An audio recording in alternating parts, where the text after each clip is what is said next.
I'm here with Gunnar Nelson. Nice to meet you, Gunnar. Why did you start BJJ? I think I was about maybe 16 or maybe 15, 16, and then 17 when I started doing it very competitively. And why did you choose Brazilian Jiu-Jitsu? Well, I didn't really choose Brazilian Jiu-Jitsu, only I was doing karate before, and I was introduced to MMA, and so I didn't really know what to do on the ground. I knew some striking, so we started spending a lot more time on the grappling side, and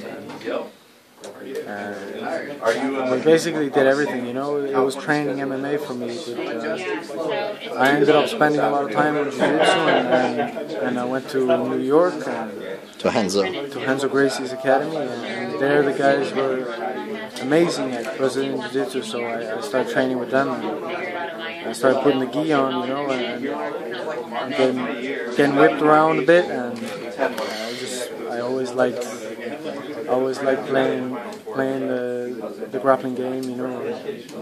So you know, but MMA has always been my main focus, you know. Even though I spend a lot of time on only grappling, it's always been in my mind for MMA. So you succeed a lot in grappling and in BJJ tournaments. How do you explain this success? Did you have only training, or do you think it's something in your behavior, your talent? Well, I think I couldn't really say that the training isn't the reason, because that's the only thing that would have got me there, you know, is spending time on the mat, and that's the only thing that a man can do, is just train, and of course you have to train yourself and train your attitude, and you know, become a little bit closer with yourself. Sometimes you can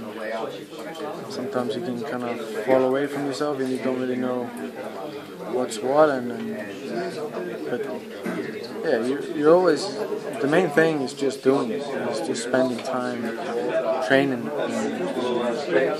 There's a bunch of things that will help you, like your attitude, like keeping calm, and focusing on what really matters rather than getting caught up in different emotions, you know. So yeah, maybe, you know, spending all the time on the mat, and maybe some attitude as well. What do you think about your opponent, Jorge Santiago?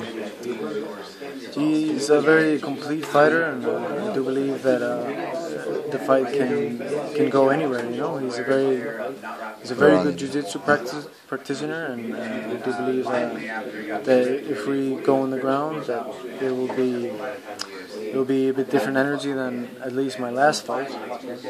It'll be more jiu-jitsu battles, and so yeah, I look forward to see where it goes, and say it can go anywhere. Do you have any pattern or superstition right before any fights?